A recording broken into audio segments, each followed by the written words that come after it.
السهرة الحدث التي ترقبها التونسيون منذ عدة عقود وفي بث موحد ومباشر لجميع القنوات التونسية، سيقع استضافة القادة الأشاوس للاتحاد العام التونسي للشغل بعد دعوتهم لإضراب عام في كامل البلاد الذي سوف يكلف الميزانية الدولة آلاف المليارات. وحتى يطلع الرأي العام للإنجاز العظيم لقيادات الاتحاد العام التونسي للشغل، سيكون كل من فوزي جراد من قناة حنبال، آمل الشاهد وإيهاب الشاوش من البنفسجية الأولى، سفيان بن حميدة وإلياس الغربي من قناة نسمة،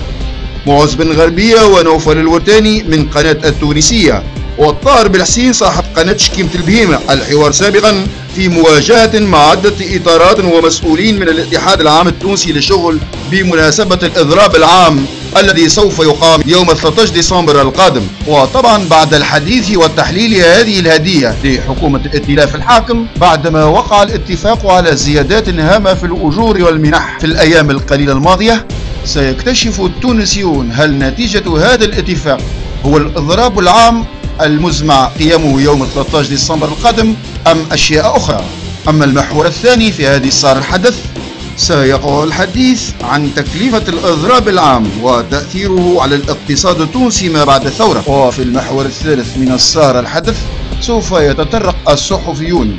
الذين يمتازون بالحيادية والحرفية والذين يتفوقون على كبار الصحفيين والإعلاميين في كبرى القنوات العالمية إلى الراتب الشهري للأمين العام للاتحاد والحوافز والمنح الخاصة لأول مسؤول في هذه المنظمة، خاصة وأنه دائما يتحدث عن البطال والمحتاج والمسكين والفقير والمطرود عن العمل، بعد الإشاعات الكثيرة التي تحدثت عليها المواقع الاجتماعية فيما يخص راتب الأمين العام للاتحاد، والذي قيل أنه يتحصل على عدة ملايين في الشهر. أما الجائزة الكبرى في هذه السهرة للمشاهدين الأوفياء لهؤلاء الإعلاميين المحايدين جدا جدا، فهي سوف تكون إجابة على السؤال التالي: ما هو المدخول السنوي للاتحاد من مساهمة منخرطيه سنويا؟ وكل من سيقترب من معرفة المبلغ الصحيح سوف يتحصل على جائزة كبرى هدية من البرنامج المشترك بين قنواتنا التونسية، فكونوا في الموعد ولا تتخلفوا. وقبل أن أنسى أذكركم بشيء هام جدا، وهو أنكم تستطيعون أن تحلموا كثيرا